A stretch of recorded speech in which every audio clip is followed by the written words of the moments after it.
Hi, welcome everybody to Engaging Parents Beloved Community Check-In. My name is Erica Beverett, and today we have a special guest and our usual friends that are coming in, our champions that are going to come in and share what's going on in their communities, and also to weigh in on all that we'll be learning tonight. So tonight we do have our guest Carla Casanova, who is going to be with us from New York. Life insurance. And we're going to get to hear all about college funding solutions, and we're going to get to hear about different methods of saving and what might be best for you. With that, Parents Engaging Parents' mission is to promote civic awareness and proactive community advocacy based on the interests of parents and communities. And I wanted to reflect a little bit on Beloved Community. Beloved Community is both aspirational and realized. Beloved Community is a vision for a society that is more deeply values community, but it can also be experienced through daily acts. This term was initially coined by philosopher Josiah Royce. And with that, we're going to bring in our friends, and we're going to bring in Miss May and Miss Elise. Good evening, everybody. How are you today? Good evening. Good evening. Good evening. Good evening. Miss Elise, you're on the road. What you doing outside? You don't stay still. I don't stay still. Getting ready for Valentine's Day with a couple of friends and their children, and I'm picking up some stuff to prepare their Valentine's bags. So I'm out here at ShopRite getting Nice. donations and researching some other stuff. That's about it. But no, I don't stay home. No, you don't. I can't catch up with you. No, go to bed at 12, up at 4. Oh my goodness. That's a long day. Yes, it is. But Yeah, she's so- young. Yes, she is very young. Thank you. Look, thank you. So we wanted to definitely highlight that the YMCA of East Orange just honored you at their annual support kickoff. Miss Elise West was honored with the Community Impact Award for 2022. So kudos to you. Congratulations. Yay! Thank you guys. But I knew nothing about it. That's wonderful. I just happened to be looking at it because she said, at least I need you to come on the Zoom fundraiser. I said, okay, no problem. I had no problem with that. So, they were highlighting everything that was going on during the pandemic and highlight the little young man. And then the next thing I know, here go my name being mentioned. And I'm like, what? I see everybody texting me talking about congratulations. I was like, what are y'all talking about? And then that's when Brielle bust out laughing and Oh, we lost I you. can hear you. No, we lost you. All back. right. You're back. Okay. Yeah, so I kept seeing congratulations on my text, and I'm like, congratulations about what? And then that's when Brielle turned the camera around and showed me that they were honoring me, and being that I didn't know nothing about it, and all of y'all were on on the thing, and I knew nothing about it. I'm like, wait a minute, how did y'all know about it? So they kept it a good, well secret. That's But good. I told her she was dead meat after it was all over with. Uh-oh.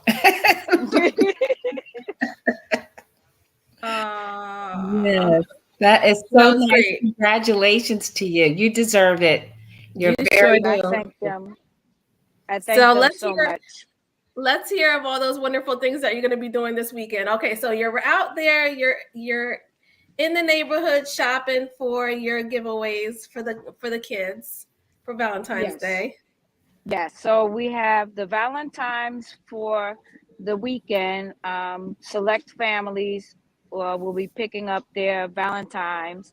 Also, I will be giving out Trader Joe's with flowers, fruits, and veggies. I will have produce boxes. and I pick up Hello Fresh tomorrow. So tomorrow morning is a Hello Fresh pickup.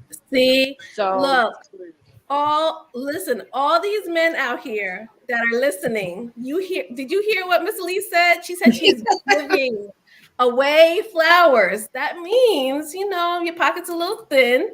Go see Miss Elise. There's no excuses. none whatsoever. I have plants and flowers. That So there would be no excuse.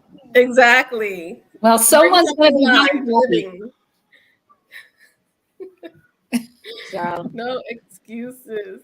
Miss May, what's going on over there in Cumberland County?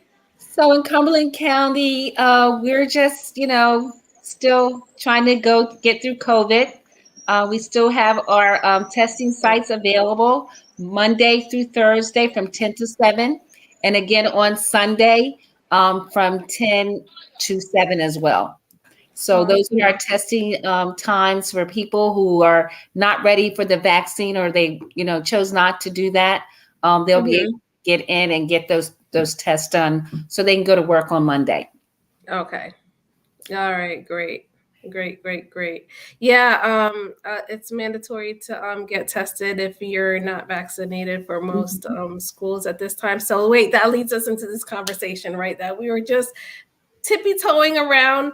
So I figured, you know what? We were just tippy-toeing around this whole conversation backstage.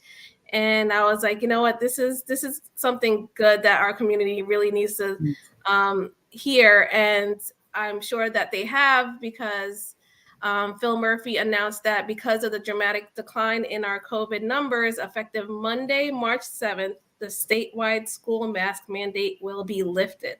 Yes. Yeah. So how are you guys feeling about that? How do you feel about that lifted mandate?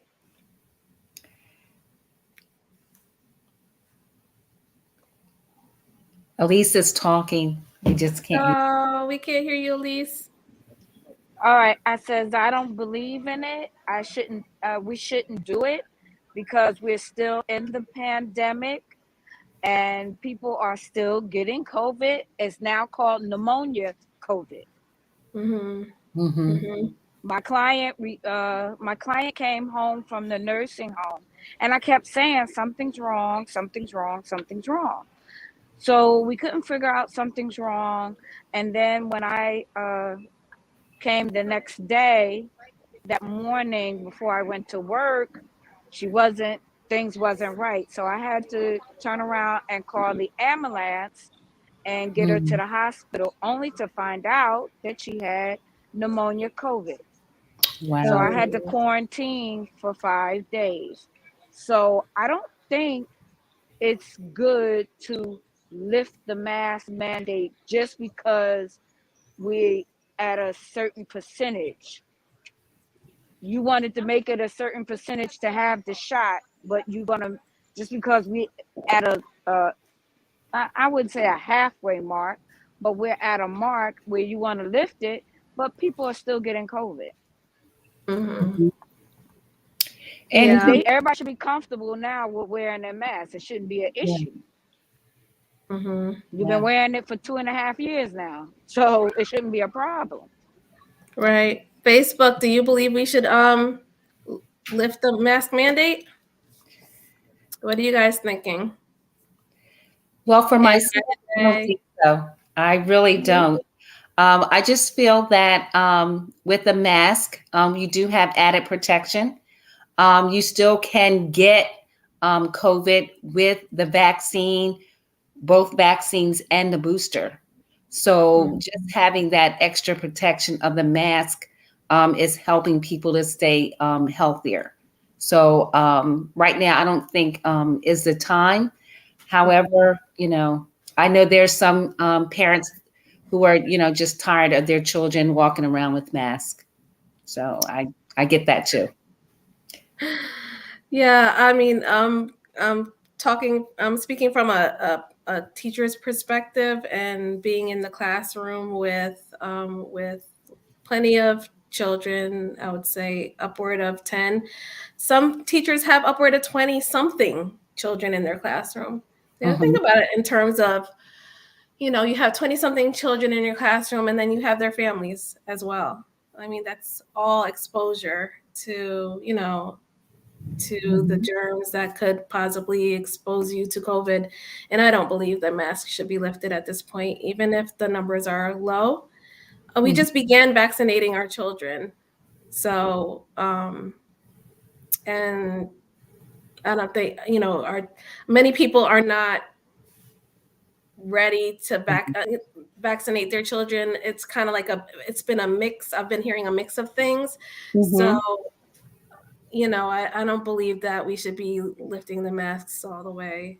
I think it's risky. It's risky. It's going to send us into a you know, a downward, or I should say, an uptick of COVID again, and whatever variants that are going to be coming out as well. Right? Yeah, from what I understand, COVID is here to stay. It's like the flu. So Exactly. it's not going anywhere. So we just have to make adjustments, you know, to COVID. You know, we have to learn how to live with it. And if wearing a mask is helping, I just don't feel safe. I'm going to continue to wear my mask. There you go. Right. I see, Miss Elise, no problem. Right. Mask on. Mask on all the way. Right. Mask on. And you got to think about it. Like, why wouldn't we put our masks on when we know that we've been hearing, oh, the flu is down? Like, we haven't had that much of a flu. This is like the first time in many, many years that flu incidents or outbreaks have been down. And it's because we're wearing masks. Well, I know. I think mask is definitely a part of my wardrobe at this point. It's okay. I'll wear the black mask. I don't have to have a matching so and so. It's fine. So Noble said no, no, and no. I said it 3 times for him. No. Don't lift the mandate. And Drusilla Morgan said so true to your comment, Miss May, that you know, it's not going to be very beneficial to just removing our masks. So keep them on, please, people. We don't have to follow those rules. Right. And especially with right. the healthcare workers, they're really, you know, suffer quite a bit. So we really want to help protect them because we still have to visit those places for health reasons. And we don't want to compromise them because that compromises our family and ourselves. Yes. Yes, for sure. So this evening, I wanted to bring in Miss Carla. Miss Carla Casanova has been helping families with financial planning and insurance for over 10 years. Her commitment to building positive relationships with her clients is the cornerstone of her beliefs. Carla's passion for insurance stems from her desire to protect people and their families. Some of the services she offers includes life insurance, retirement, and college funding solutions. So with that, we're going to bring in Miss Carla Casanova. Hello. Hi, Miss Carla. Hi, how are you? So nice to be here. Thank you for coming on with us tonight.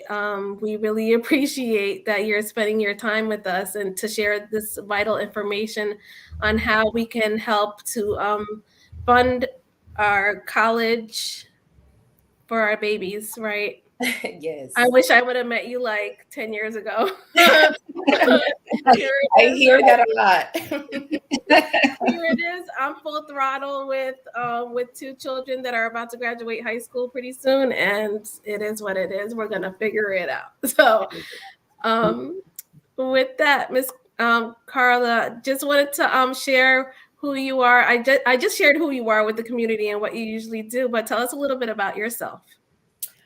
So thanks again for having me. My name, Carla Casanova. I'm a Newark resident. I'm actually not from the States. I was born in Peru, South America. I came over when I was about 11 years old. You know, as a lot of us, our parents bringing us over, chasing the American dream.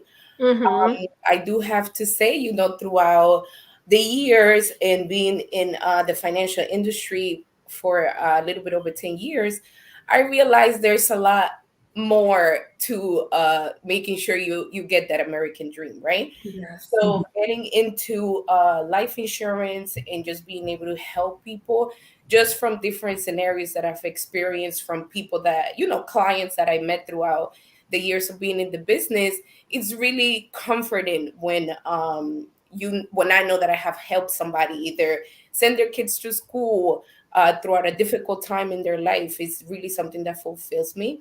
And I am a parent of two. So it was important for me to also just have that information myself, right? I Yeah. Majority of us always say, oh, you know, when I have kids, I want them to be better off than Yeah. I ever was. And Mm-hmm. I was like, you know what? If I don't know how to do that, I need to find out. I need to get involved in what's the best way to set myself up financially in order to Mm-hmm. transfer that to my kids. Yeah. And that's really what made me get into this business, being able to share that information and hopefully make an impact in somebody's life. Yeah, no, I love it. I love that. So with that, um, are you ready to share with us? Sure. Okay. So today we are going to be I also forgot to share I am with New York Life. I know the flyer said that. I do have to say before deciding what financial company I wanted to work for, it took me a little while. Just Mm-hmm. because I wanted to believe in the company that I worked for, right? Absolutely. Number one, it does give me the freedom of to manage my time in order to be able to be a mom first, because that's, you know, the most important thing to me. Absolutely. But I do believe in New York Life as a company. They offer great products. They put the customer first, and the best thing is that they give us as agents this opportunity to actually host, you know, webinars or seminars whenever COVID is over, Mm-hmm. in order to educate the community, you know, in order to make the community aware of all the services that you can get, whether it's with New York Life or anybody else, right? It's all about Yes. having the information. So with that being said,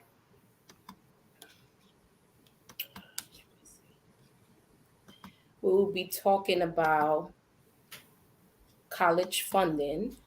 I think I'm having a little bit of trouble clicking. Okay. I'm gonna There we go. There you go. Perfect. Okay, so college planning, right? Um, Mm-hmm. it can be sometimes when I speak to fellow parents, a lot of times we're probably not thinking about it, or we started thinking about it a little bit too late. So what I'm going to go over today is just a few methods that you guys can use in order to start saving or preparing for college.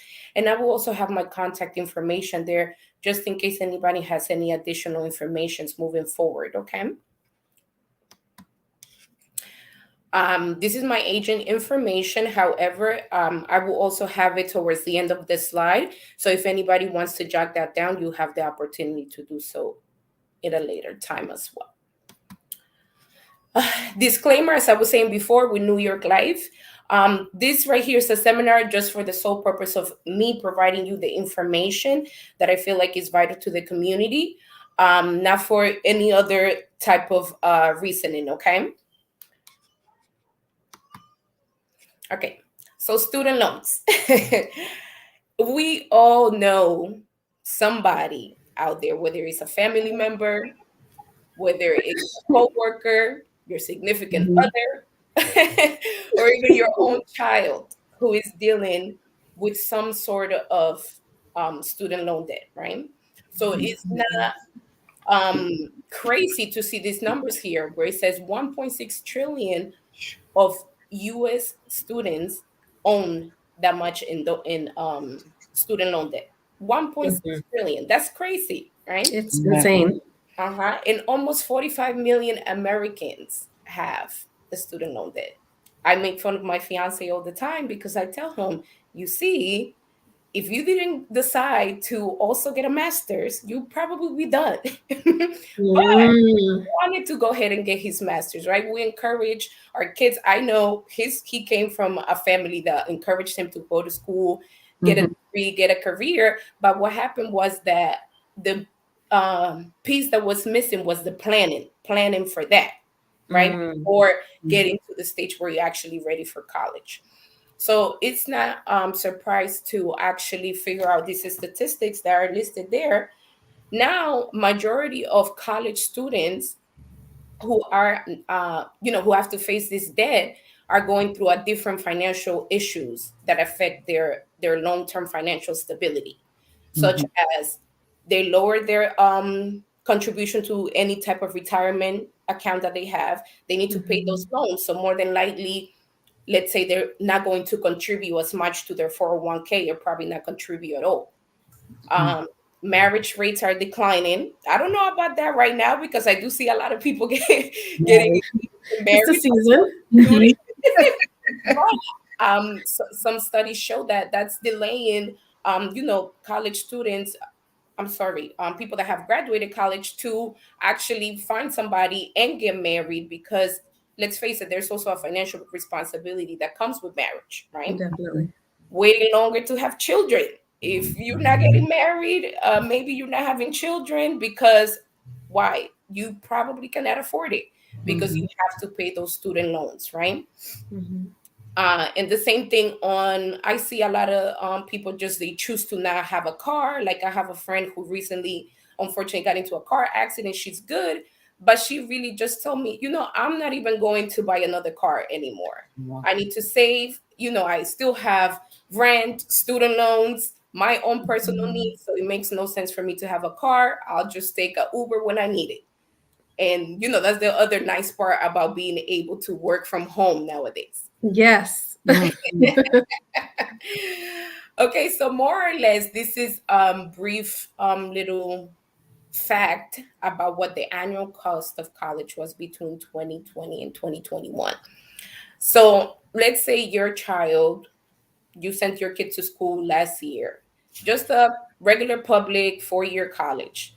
In state, that was a little bit Mhm. over $22,000 per year. Okay, per year. And that's just counting, let's say, if you only have one kid. There are families out there who actually have more than one child attending college at a time. Yeah. Mhm. Okay. I know, for example, my 10-year-old, she has it set in her head that she's not going to attend college in New Jersey. Mm. Mhm. She figured that out, that she wants to go to school somewhere outside of the state. So if you look at that number, That's more. having your child go to school Double. outside of Mhm. the state, double. Mhm. Mhm. Okay. And it really, when I think about it, when she says those things to me, I think about it like I need to put myself in the best position in order to make sure that she's able to accomplish that, right? I feel like Yes. that's my job as a parent.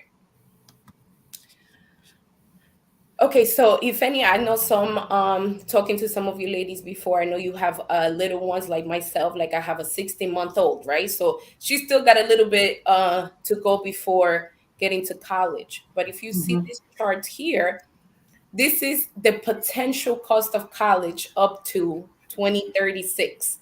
If you see, it almost more than doubles. Mm. Okay, so this is to tell us the cost of sending our children to college is only going to keep going up. Oh. Okay, which is very unfortunate. Yeah. Okay, so the solution to that, as I said, my manager always says, people don't plan to fail; they fail to plan. Mhm. Is Mhm. very, very true, right? So Yes. it says here only 10% of parents have enough saved for college when their child reaches 18. Only 10%. I don't even think that probably covers books because I remember being back in school, books were so expensive. Mhm. Yeah. Yeah. You walk away spending like 2 grand. Yes, and Even way then the more trick grand. is Yeah. they try to, they tell you you can sell them back, Right. but Mhm. you don't You even get a get like quote of that. $10. Right? It's ridiculous. With that. Okay, so with that being said, it also tells you obviously, if you plan ahead, the more time you give yourself to prepare a college funding plan, right? If you wait until, for example, they're late in middle school or high school, that means you're just going to have to plan a little bit harder. And sometimes that can be challenging because that means you're going to have to maybe save 6 times more than you normally would have if you had started a plan earlier on. Mhm.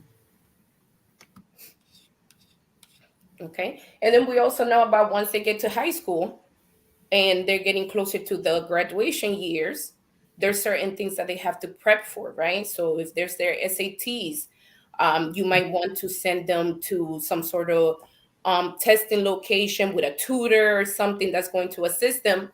Mhm. That's going to cost you That's money. amazing. Mhm. Once they do start looking at colleges, you're gonna want to have them visit. You want to visit with them to make sure that your child is going to potentially be staying in a safe environment. You want to see what the Mhm. school is like. So that's also an expense, right? And then let's not forget about the application fees.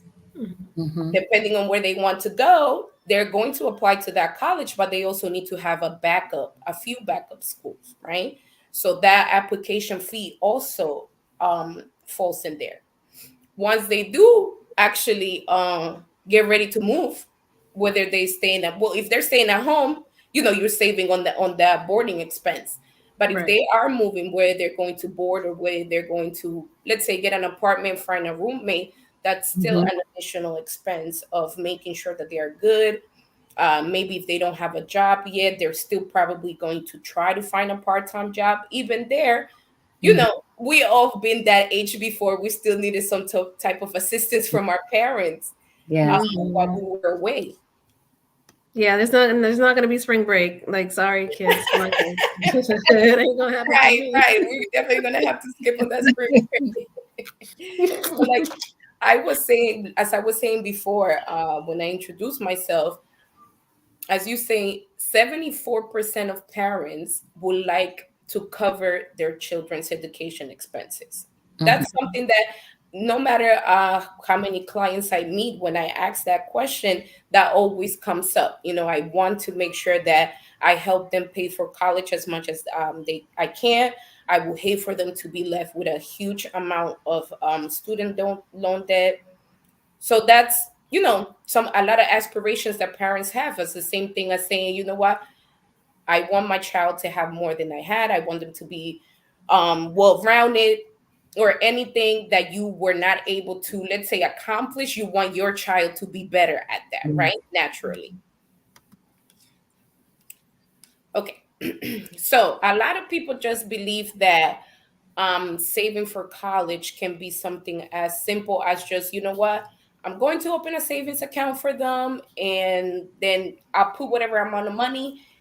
Eventually, they'll have a little something. Unfortunately, like I say, I've had experiences working at the bank as well. I've worked for 3 different financial institutions before coming to New York Life. And unfortunately, banks are not going to give you the best rate for your money. It Mhm. hasn't Mhm. happened in many, many years. So that's when the educational piece comes in, right? What else is out there for me to help fund my child's education? Okay. You Mhm. want something that is obviously safe, that your money is safe. You want something that is going to be tax free, or at least tax deferred.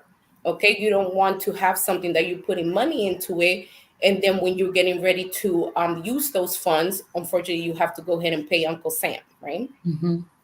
You also want to have flexibility. So the ability to use the money, whether it is for their college expense, maybe they decided that they don't want to go to college, but they want to start a business instead. And you want to support that. So you want to find something that gives you that flexibility, okay? And the fourth, something that protects against any disability or loss of income of a parent. So let's say if you as a parent were, contributing to a certain college plan, and unfortunately something happens to you. Those are uncomfortable conversations, but conversations that need to be had. So if something were to happen to that parent, or if the parent had to be out in disability for a while, you want a plan that is still going to continue to do what it's supposed to do, even in that scenario. Okay. Now we'll go over four different college funding options. Now, all of them are unique and all of them are not fit for everybody. Every family is different, every parent is different. Everybody has a different financial need, right? So, part of what I do in order to find that best solution is having that one-on-one conversation with my clients and kind of figuring out, hey, like where are we, with your financial goals? What does your financial picture look like? So what we're going to discuss is savings accounts, 529 plans, which some of you might have heard of, Coverdell Education savings accounts, and also a cash value life insurance. Okay. Out of all these four, which one will you guys say you hear of the most? The 529 plan. Okay. Yeah, Mhm. that's what I figure. Most people hear about those. Okay, so starting with a savings account, right? As I was saying before, say that this portion right here, which says savings accounts generally earn 1% to 2%. I have yet to Yeah. meet We a haven't victim rate. experienced that yet. I know we all here have a savings account, even if it's not for Mhm. our child, and Right. it's definitely not paying a 1%. No, it's like So, 0 point. I yes, know. Very low. very, very low, right?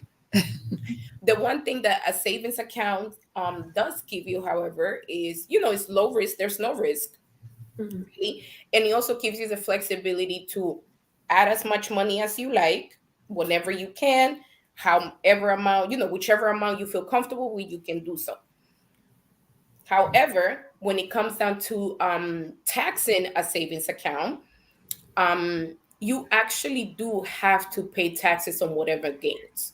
Now, right now, the good thing about it is that you're really going to be earning so little that more than likely there is going to be nothing to actually report, right? But let's say you did decide to go with a savings account as a savings tool for your child. Then let's say down the road, maybe 10, 15 years later, you've actually accumulated a significant amount. That will be years and years of paying taxes on that money. Okay. Mm. Now, the other good thing about the savings account is that it's available for all expenses. So there is no type of restriction. You can use it for books, you can use it for tuition, you can use it as like an allowance. That you can, once they get established with a checking account, let's say you can transfer funds from that savings account for their expenses. Okay, so no type of restriction with the savings account. However, is there any type of protection against death of loss or loss of income? Unfortunately, not, right? Let's Mhm. say you open a savings account for your child. Unfortunately, if something were to happen to you and you can no longer work or you're no longer here, that means those contributions stop, right? So you're not able to continue to grow um, that savings account for your child. The next one we're going to discuss, which I'm almost sure everybody in here has heard of, a 529. Okay, it's a state-sponsored plan that allows you to pay for higher education expenses from a tax advantage account. That part where it says for higher education expenses, 529 plans can only be used for a child that's going to a 4-year school, okay, or let's say getting their master's. Okay, it cannot be used for anything else. It is tied to the market, so therefore you could, whenever you contribute to this 529 plan, there could either be gains or there could be some losses. So that's something to think about, right? Obviously, when you do have a 529 plan, it's normally managed by a company. So in this case, for example, New York Life or a TD Ameritrade. This is not something that you can just walk into the bank and open on your own and have access to, let's say, like on your online banking, like a savings account. So this type of 529 is a little bit more complex. The other key feature in this is that Unfortunately, like I say, you can only use it for college expenses. So let's say your child later in life decided that they don't want to go to college, and like I said, they want to open a business account. I'm sorry, a business. They will not be able to use that money. If they do, then you will be penalized because it's not being used for college expense. However, if you have more than one child and you want to transfer that 529 plan to them, you can do so. So you can transfer with no problem. It's just that you have to be mindful about where you spend those funds in. It has to be strictly college expenses, college tuition, books, things of that sort. And this also cannot be used on a trade school. So let's say your child wanted to go to school, for AC and things like that. They wouldn't be able to use that, the 529 plan in order to cover those expenses. Okay. This the covered education savings account is not very known. A lot of people don't really know about it. They don't really use it as often. But there are different key features to it. It is also tied to the market, but it is invested generally in stocks, bonds, and mutual funds. Okay, and just as a 529, it has to be managed by an investment firm. Okay, just because, believe me, majority of an average parent is not going to be very knowledgeable about stocks and bonds and mutual funds. So therefore, it has to be managed by an investment firm. Okay, as far as taxes on this ESA account, the gains that this account gets you, so meaning the interest, is tax deferred. So you don't have to pay taxes on the gains that this account earned you until, let's say, you are ready to, let's say your child graduated college, they no longer need it, you're ready to keep them, the remainder of the funds you have there. At the moment of closure, that's when you will be responsible for paying any taxes on any gains that this account provided to you. Okay. However, any let's say withdrawals that you make from the account, as long as it's used for college expenses, those are tax free. So if during the life of the ESA account, while your child is attending college and they need, like I said, pay for tuition, books, anything school related, the funds that you borrow from there are going to be tax free. Okay, there is an income limitation. Okay, so just like IRAs, like for example, an IRA, you can only contribute up to 7,000 a year. With the ESA, you can only contribute up to 2,000 a year until your child is 18 years old. So basically, once your child reaches 18, this account really serves them no purpose anymore. Okay, this is only up to 18 years old, and it has that restriction of you're only able to contribute $2,000 a year. Okay, and the last thing, just the same as with the savings account and the 529, unfortunately, if something were to happen to you, or the other parent that's contributing to the ESA, those contributions will stop. Okay, because there will be nobody else to put money in that account. So unfortunately, if you were just able to, let's say, contribute $4,000 and something happened to you, then that's all your child is left with. Okay, then the last one, and the one that I find that most people have really very little knowledge of, and especially have no idea that they can use it for college planning. Not only for college planning, but really whole life insurance. You can use it for so many things. So there's no risk in a whole life insurance policy. It's not tied to the market at all. So there's no way of you losing money. If anything, the cool thing about whole life insurance is that it has a guaranteed cash value growth. A lot of people are very unaware that having a whole life insurance is actually another way to, like I said, fund your retirement, fund for any type of future expenses that you have, including college tuition. Okay. Um, and then you are able to actually grow your cash value even more if you have your whole life policy with a company that pays guaranteed, non-guaranteed dividends. Okay, as far as taxes, with a whole life insurance, the whatever interest that you get, whatever goes into your cash value, is actually tax deferred as well, but distributions are tax free. So let's say you have a whole life insurance policy, right? Like I said, two components. One of them will be the cash value growth, and then the other one is the death benefit. So what happens to the through the time that you have that whole life insurance? While your cash value is growing, you can actually borrow from that. So you are able to take out a loan. It doesn't necessarily have to be for college expenses. It can be for anything else. However, being that in this case we're discussing college funding, that's another way that a parent could set up a whole life insurance on their child in order to for them to have a specific amount of money ready and waiting for them by the time they're ready to go to college or by the time they finish college. There's so many ways that you can customize a whole life policy in order to serve what what you wanted to do.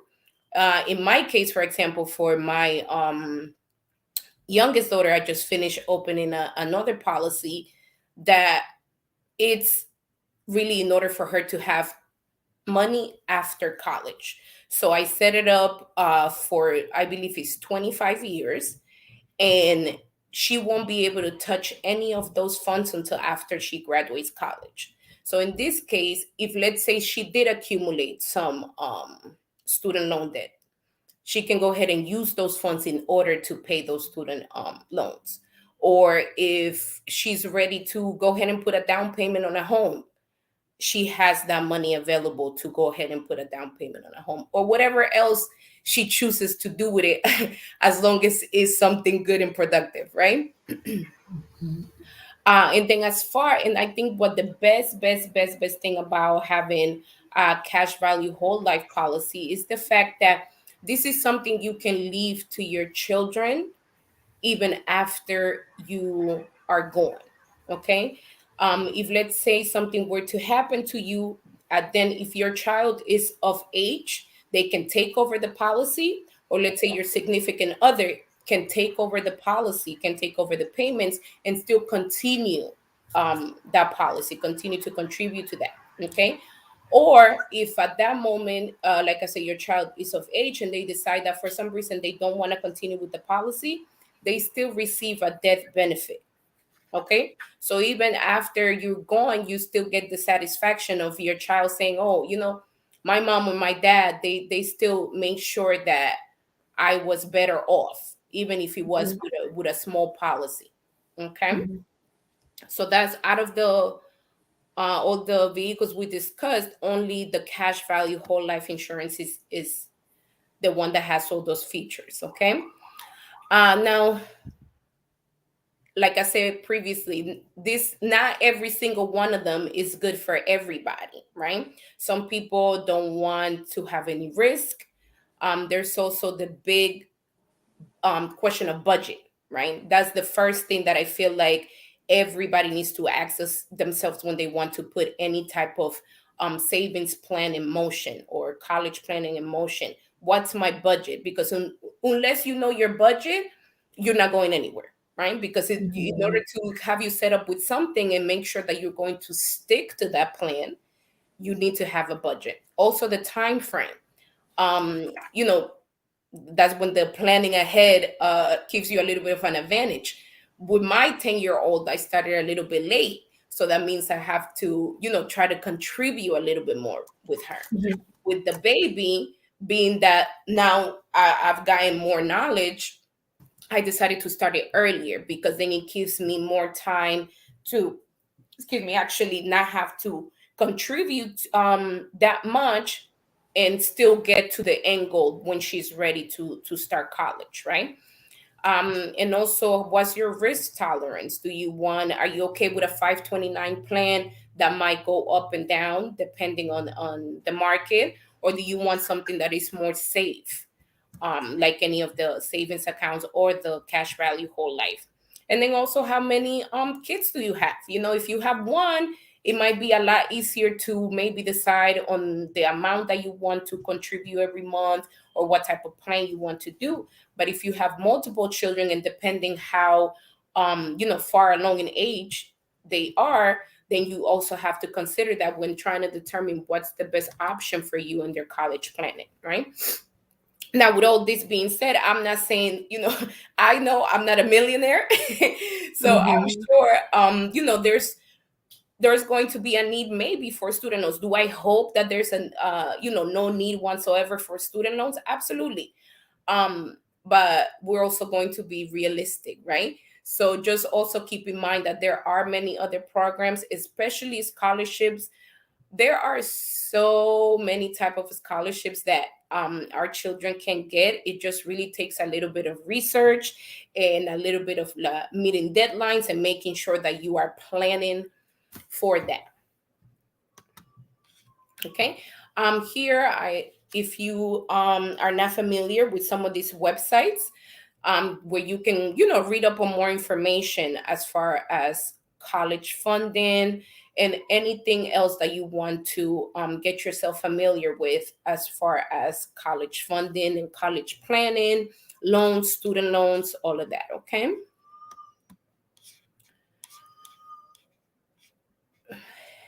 Okay.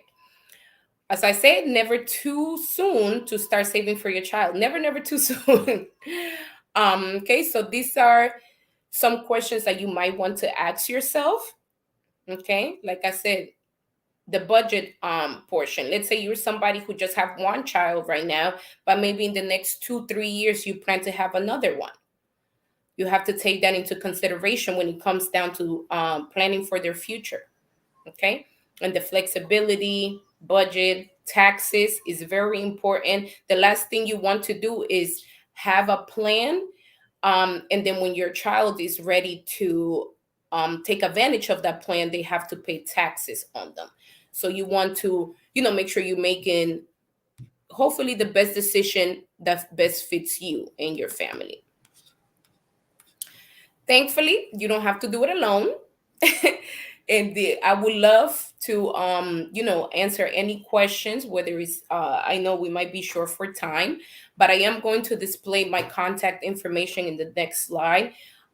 It will be 100% complimentary consultation with me, as far as any financial need you might have, not necessarily just college funding, but anything else really. That's really just overall what I do, right? That's why I'm a financial planner.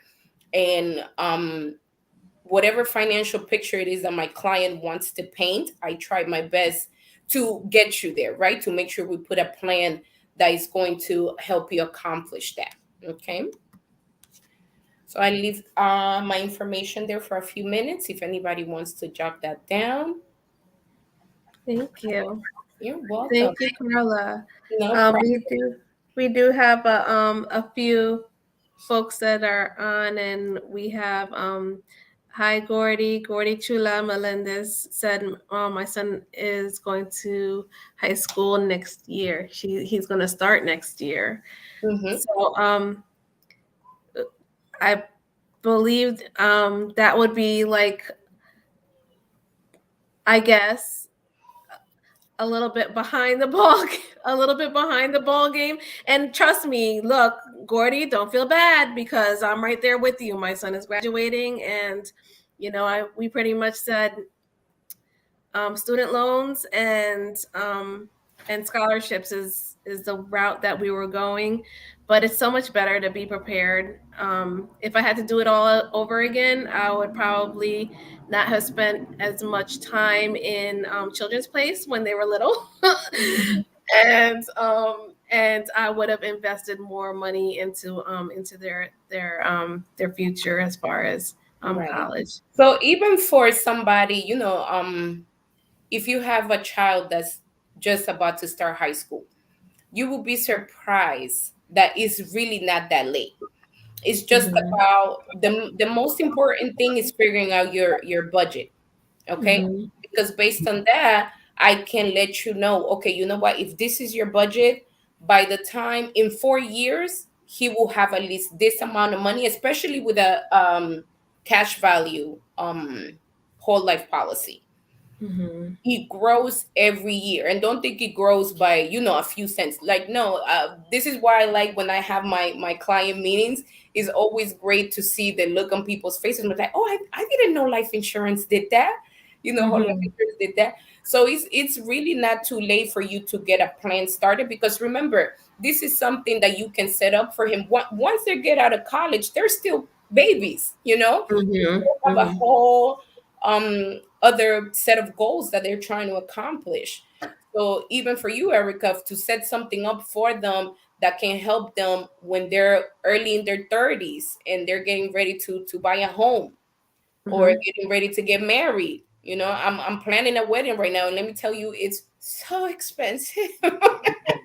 I want to cry every time I think about it. Okay, but Mhm. there's so many things that you know can help you achieve many things for your children, even if you started planning late. Mhm. Okay, so definitely, if you would like to take my contact information, I will be more than happy to give you kind of a financial picture and see what it would look like for you once he's out of high school. Yeah, no, I love that. It probably wouldn't be towards I probably wouldn't hype it up towards a wedding, but definitely investing in real estate or Yeah, something, like a piece of something that he would land. like to do. Yeah, that's where my head is at. That is exactly where my head is at. If anybody out there on Facebook, if you have any questions, please definitely put them in the chat, and we'll put them up here. And we definitely wanted to shout out a few folks that jumped in.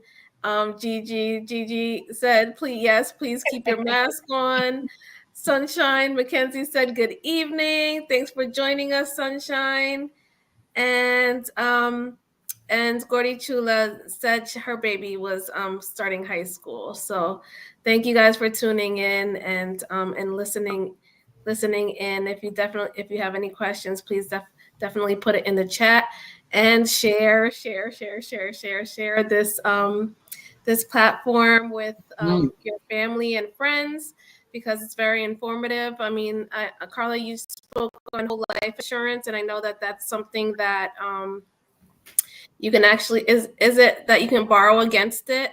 Can you Yes. explain that whole life insurance Your piece? whole life insurance earns you cash value. It has a separate component that just by you paying your monthly premiums, you earn cash on that cash value. You can do as you please. And the beautiful thing about it is that when you borrow against it, you don't necessarily have to pay it back.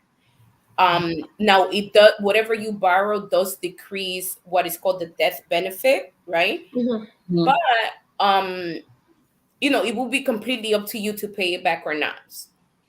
And then if you do decide to pay it back, there is interest involved, but it's very, very little compared to if you were to borrow, let's say, against your home, like if you were to take out a home equity loan or a Mhm. personal loan or even student loans. Mhm. So it's more cost effective. Okay. Miss I have Elise, a question. go ahead, Miss May. So when you take out the whole life insurance, at what point is there a schedule like when you can start taking or borrowing money from there? Is there a time frame? Yes. Normally it starts growing cash value, like normally starting year two. Okay. Yeah, but it all depends. Like a lot of the cash value that you're gonna earn is going to depend on how much the face amount of the policy is. So how big the policy is or how small the policy is, right? Um, Mm-hmm. so that's when it comes just customizing what's best for you. But like I always tell my friends, especially my friends with kids, I'm like, Mm-hmm. having something little is better than having nothing. Because as your life, grows, maybe you're changing jobs, your income is changing, you can go back and revisit your life insurance and always add more if you need to. But I think the worst thing is when you hear of, especially I went through it a lot at my previous job with TD Bank. So many people, during the pandemic, it was so sad just having so many families come in saying that they lost someone. And Mm-hmm. unfortunately, a lot of people didn't have anything in place.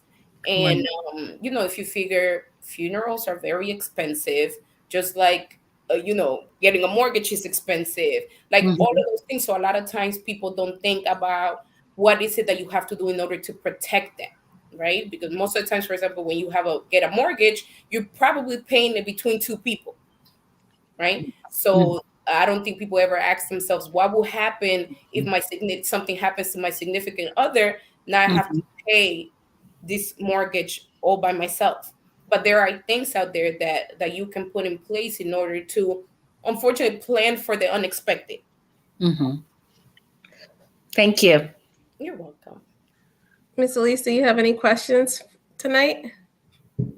No, I don't, but I appreciate her for coming out and taking the time to be on our platform tonight.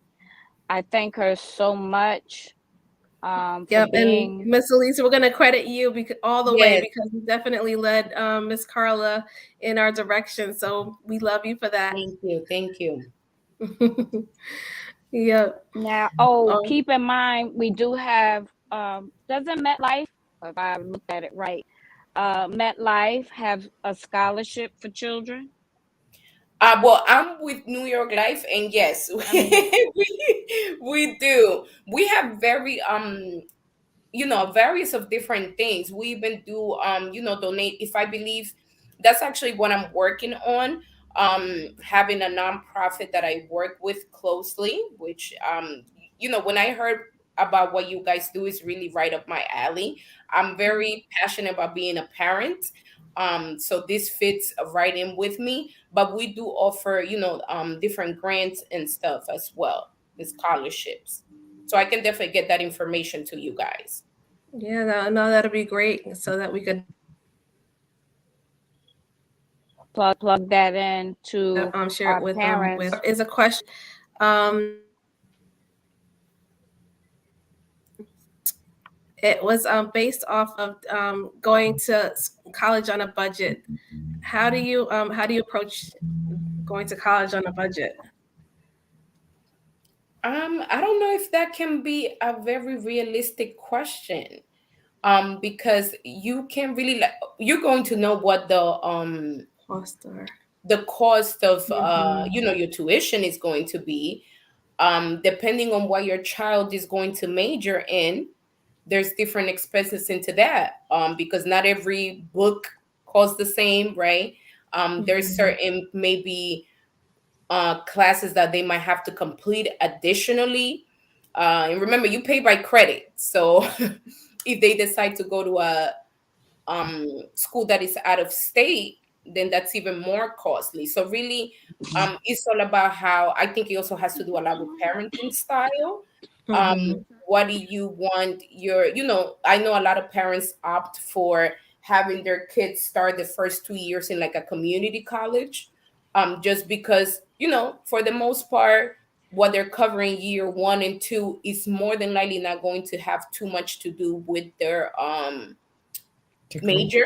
Mm-hmm. So a Mhm. lot of parents decide to, save money in that case and send them to a community college the first 2 years. And then after that, you can go ahead and apply to a university of your choice. And then within those 2 years, like I say, a lot of I know it happened to me. I switched majors. Mhm. I thought I went in thinking I wanted to do something, and then it didn't happen.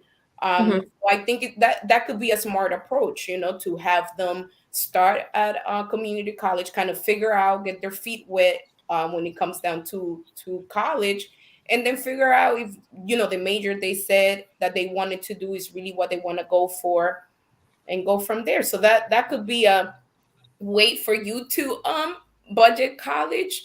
But other than that, it's an expense that if you as a parent would like for your kids to go to college, I think is it's a major expense, right? I think one of the slides even said that uh, college debt is second to mortgage debt. Mm-hmm. So technically, paying for a 4-year school is almost the equivalent as Paying getting for a mortgage, home. buying Mm-hmm. a home. So it's a big decision, obviously, that it has to make you comfortable as the parent, but also they're going to be the ones that are going there, and you want your money to be well spent. You don't want to send them to college and then you know Party. either right. So there's a lot of things that go in there, but then that's also when you leverage different things, aside from you trying to plan with a college fund, your scholarships, any grants that your city might offer, those different things. Yeah, definitely. Um, there's a question about um, have you discussed getting a job that pays for employees to go to college? You mean like employers helping with tuition?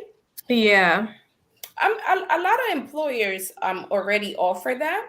It's just the Mm-hmm. fact that they will want you to stick to something that's related to the business.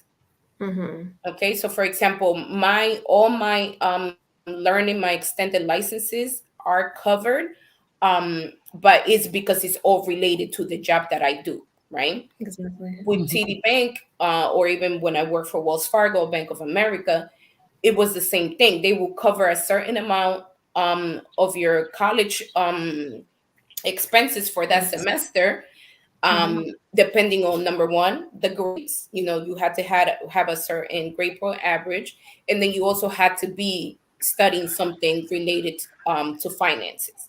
So I do know Right. a lot of employers offer that, because Right. that's high in demand. A lot of people want to make sure that you have to. Most people nowadays that are in school, you have to keep a job as well. So that's another way that employers are trying to make themselves more attractive. But they're most of the times, from my experience, I know there's some sort of restriction as far as why you can major in and things like that. But that's definitely something to look into with your employees. Michelle Baptiste says, thanks for sharing the info. Hi, Michelle. Michelle laid my hair out a couple of weeks ago. Oh, Now back to curly. she needs to give me her info. Yeah, definitely. Actually, she's down here. She's down South Jersey. Oh my God. I don't know if you're thinking that right. Yeah, that's a But little you on know my what? way. You have you hit something, and you just said that college debt is equivalent to purchasing a home. And actually, yesterday on February 8th, the New Jersey's Emergency Rescue Mortgage Assistance Program began accepting applications. So if you can, probably take a look on nj.gov, see if you can find any information on the New Jersey Emergency Rescue Mortgage Assistance Program. It's a mouthful. They're beginning to accept applications. The program will distribute $325 million in federal funding to provide American Rescue Plan Act to New Jersey homeowners who have experienced a significant reduction or loss of income due to COVID-19 and have remained to be unable to make their mortgage payments. So, what would qualify folks for this is that You have to be the homeowner foreclosed. must They want you to own have a and foreclosure notice. You got to have a foreclosure notice. oh, okay, so you know. Just like if they helped you with rent, they want you to have an eviction notice. Mm-hmm.